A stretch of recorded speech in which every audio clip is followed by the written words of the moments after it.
For more than 60 years, one question has refused to disappear. Who really killed President John F. Kennedy? Entire generations have asked it. Historians have debated it. Investigators have revisited it. Journalists have built careers around it. Documentary filmmakers have returned to it again and again. And yet, despite one of the largest investigations in American history, despite millions of pages of records, despite decades of analysis, the mystery remains alive. Not because there are no answers, but because there are many answers, and people continue disagreeing about which answer is correct. When President Kennedy was assassinated on November 22, 1963, the world changed. The event shocked America. It shocked allies. It shocked enemies. It shocked ordinary citizens who believed such a thing could never happen in the United States. And in the years that followed, the assassination became more than a crime.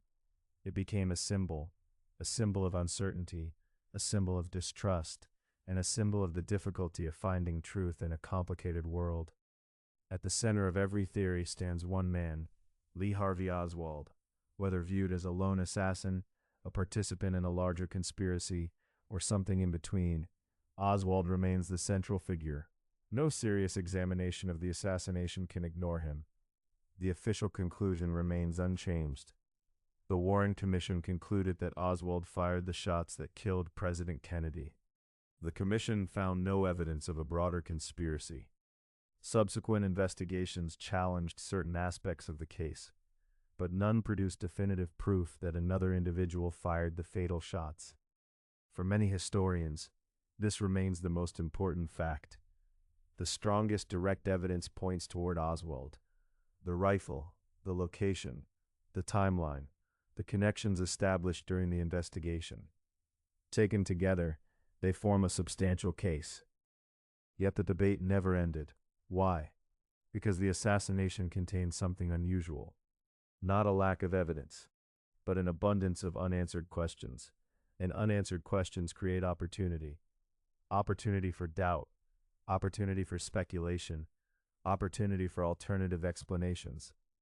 Over the course of this series, we explored several of the most famous theories. The CIA theory, the Mafia theory, questions surrounding Cuba, questions surrounding intelligence agencies, questions surrounding organized crime, questions surrounding witnesses, questions surrounding forensic evidence. Each theory offers pieces of a larger puzzle. Each attempts to explain aspects of the case that some people believe remain unresolved. Yet every theory faces the same challenge. Evidence, not possibility, not suspicion, not motive. Evidence. The difference matters. Many individuals and organizations possessed motives during the turbulent years of the Cold War. Political enemies existed. International tensions existed. Organized crime existed. Intelligence conflicts existed. The presence of motive alone cannot determine responsibility. That is one of the most important lessons of the JFK assassination. History is often more complicated than it first appears.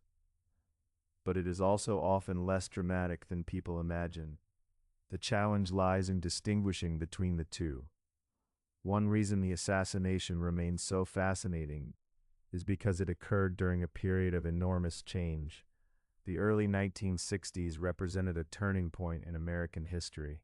Civil rights struggles, Cold War tensions, nuclear fears, political transformation, social upheaval.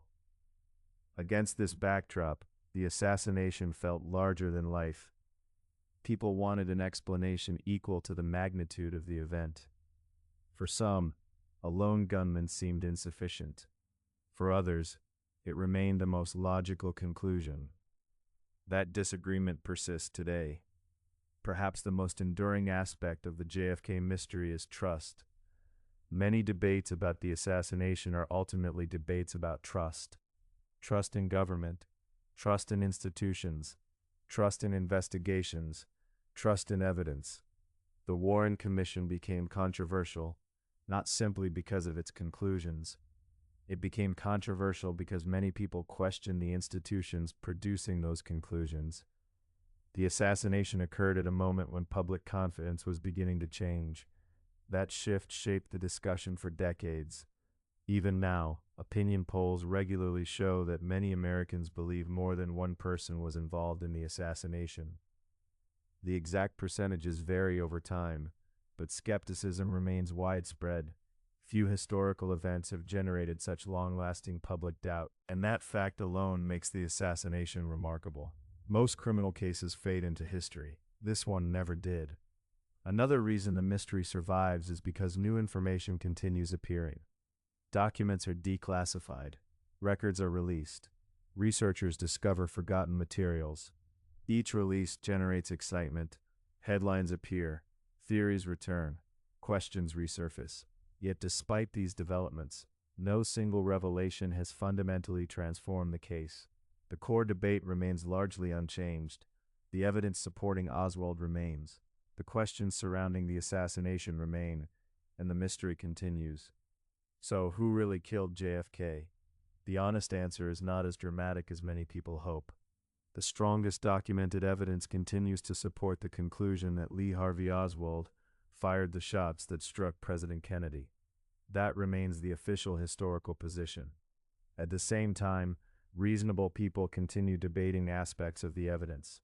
Reasonable people continue asking questions. Reasonable people continue examining alternative possibilities. History allows room for both facts and uncertainty. The JFK assassination contains both. Perhaps that is why it remains so compelling, not because every question lacks an answer, but because enough questions remain to keep the conversation alive. And perhaps there is another lesson hidden within this story. The assassination reminds us that history is rarely simple. Events occur, evidence is collected, investigations are conducted, yet complete certainty is not always possible. Human memory is imperfect. Institutions are imperfect. Records are imperfect. And sometimes, the truth remains partially hidden behind the passage of time. More than 6 decades later, John F. Kennedy remains one of the most studied figures in modern history.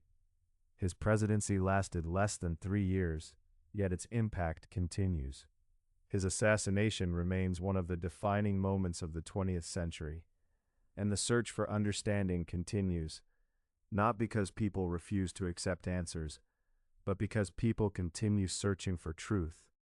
That search may never fully end, and perhaps that is why the JFK assassination remains more than history.